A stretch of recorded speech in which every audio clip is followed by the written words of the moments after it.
Hello दोस्तों, मेरा नाम है सरबजीत और मैं आपका फिर से स्वागत कर रहा हूं हमारे अपने YouTube चैनल जिसका नाम है आइडेंटिफाई द स्टडी।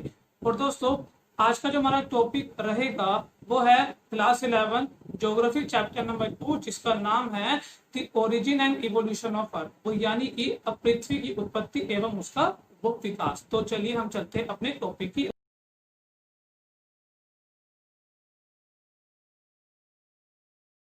तो अब हम ये जानते हैं कि अब पृथ्वी की उत्पत्ति को लेकर हमारे पास जो जानकारी है तो अब वो है अपनी एक तो आरंभिक सिद्धांत और दूसरे हैं हमारे जो वो मॉडर्न सिद्धांत है। ठीक है, तो ये दोनों जो सिद्धांत है इनके अलग अलग वैज्ञानिक है तो जिन्होंने इसके अंदर हाँ जी वो पुष्टि ये की थी कि हमारी जो पृथ्वी है और जो ग्रहों का जो निर्माण है वो किस प्रकार से हुआ था। इनमें अगर आरंभिक हम सिद्धांत को अगर देखते हैं तो इनमें हम जी कुछ नाम आते हैं जैसे कि इमैनुअल कांट और लाप्लेस।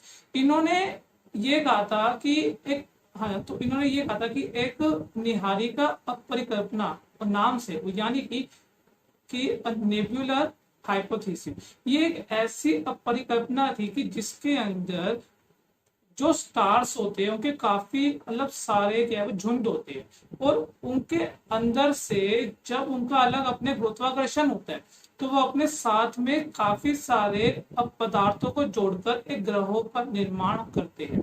तो ये इनकी थ्योरी थी। इसके अलावा चैम्बरलेन और ओल्टन नाम के दो वैज्ञानिक और थे और इन्होंने ये कहा था कि एक तारा गलती से सूर्य के वो नजदीक गया और हाँ जी और नजदीक होने से जो तारे का गुरुत्वाकर्षण था उसने हाँ जी तो उसने वो सूरज के अंदर से छोटा सा एक हिस्सा खींचा और वो एक हिस्सा जो अलग हुआ उसने अपना खुद का एक गुरुत्वाकर्षण जी अब बल मतलब बना लिया और उसके कारण एक जगह घूमने से जो एनर्जी उत्पन्न हुई उस एनर्जी से जितने भी आसपास के जो पदार्थ थे वो सब एक होने को लग गए और इस प्रकार से ग्रहों का जीवन निर्माण होता है। ये हम देखते हैं। इसके अलावा आगे हम अगर जाते हैं तो हम देखते हैं ओटो शिमिड और कार्ल ऑफ आइजास्कर। इन दोनों ने भी एक ही चीज यही समझाई थी कि सूर्य के आसपास जितनी भी ये जी है वो नेबुलर हाइपोथेसिस है इनके तहत ही क्योंकि सबसे पहले हमारे इस ब्रह्मांड के अंदर और गैलेक्सी के अंदर हाइड्रोजन आई थी। हाइड्रोजन हीलियम में कन्वर्ट हुई थी। इसके बाद ही हमारी जो पृथ्वी है उसका वो निर्माण हुआ था। तो दोस्तों आगे हम जानते हैं कि जितनी भी मॉडर्न हमारे वो सिद्धांत है वो क्या क्या है। तो इसमें हम देखते हैं कि इसमें मतलब कुछ नाम आते हैं कि सबसे पहले एक थ्योरी आती है जिसका नाम है बिग बैंग थ्योरी। तो इस थ्योरी के तहत ये हुआ था कि ब्रह्मांड जो है हर साल जो है मतलब क्या है जी मतलब क्या है वो बढ़ता ही मतलब जा रहा है। इसे हम ब्रह्मांड विस्तारित परिकल्पना का नाम भी हम देते हैं। इसके तहत हमने ये देखा था कि जो बिग बैंग थ्योरी है इसमें जितना भी हमारे ग्रह है वो सब है लेकिन उनके साथ साथ जो ब्रह्मांड है ये कभी खत्म नहीं होगा।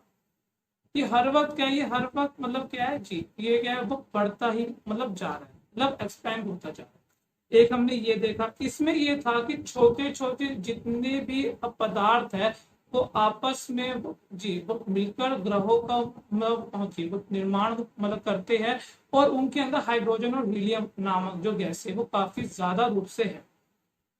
ये सभी अपने गोल रूप के कारण ही ग्रहों का निर्माण कर पाते हैं क्योंकि इनके बीच में क्रोड़ जो है बीच में हमेशा वो रह जाता है और उसके ऊपर चारों ओर से मतलब जितने भी जो पदार्थ होते हैं आपस में वो जुड़कर एक मतलब गोले के रूप में वो तैयार होते हैं। इसी को हमने बिग बैंग थ्योरी का नाम दिया था। हाँ जी, तो दोस्तों अब हम ये जानते हैं कि हमारे यहाँ पर जो तारे हैं इनका निर्माण किस प्रकार से हुआ यानी कि हमारे स्टार्स की फॉर्मेशन। क्योंकि जब ब्रह्मांड का जब विस्तार हो रहा था जब ये शुरुआती अपने मतलब दौर में था तो जितने भी पदार्थ थे ना, कहीं पर एक समान थे ही नहीं, कहीं पर ज्यादा और कहीं पे क्या थे, जीव कम थे। तो इसके कारण से घनत्व और गुरुत्वाकर्षण जो बल था ना, यानी ग्रेविटेशनल, वो भी एक समान वो जीव नहीं था, क्योंकि जहां पर ज्यादा है उधर ज्यादा रहेंगे और जहां पर कम है उधर कम ही रहेंगे।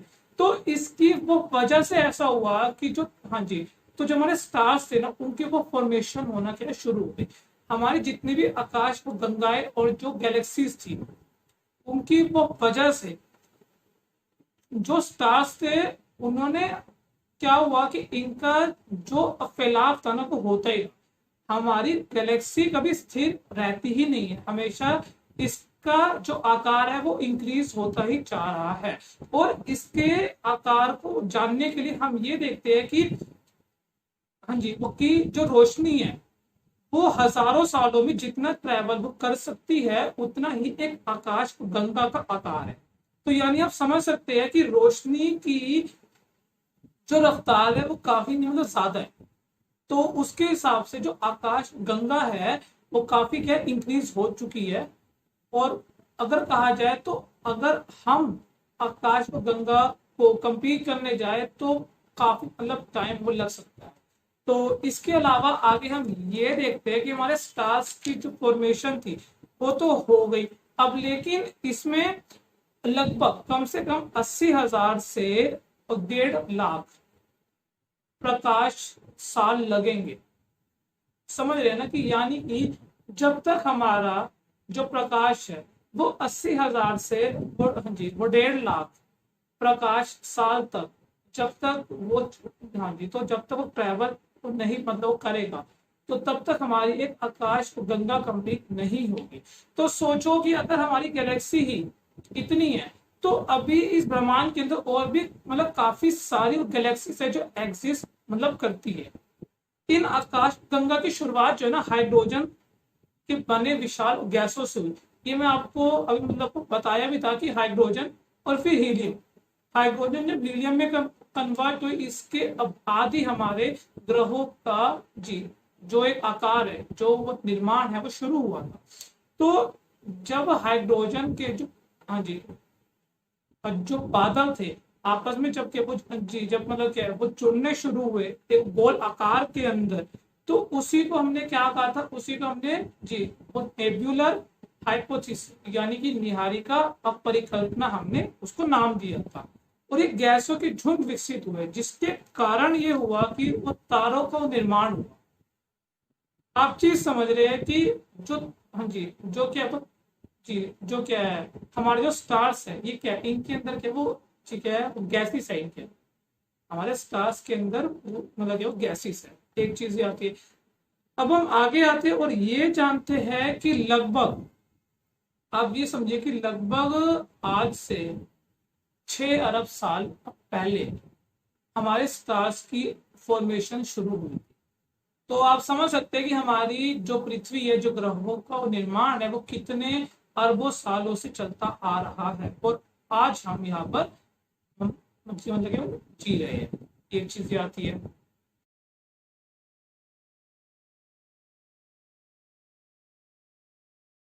हाँ जी, तो दोस्तों अब हम ये जानते हैं कि जो ग्रहों का जो निर्माण है ये किस प्रकार से हुआ, यानी कि फॉर्मेशन ऑफ प्लैनेट्स।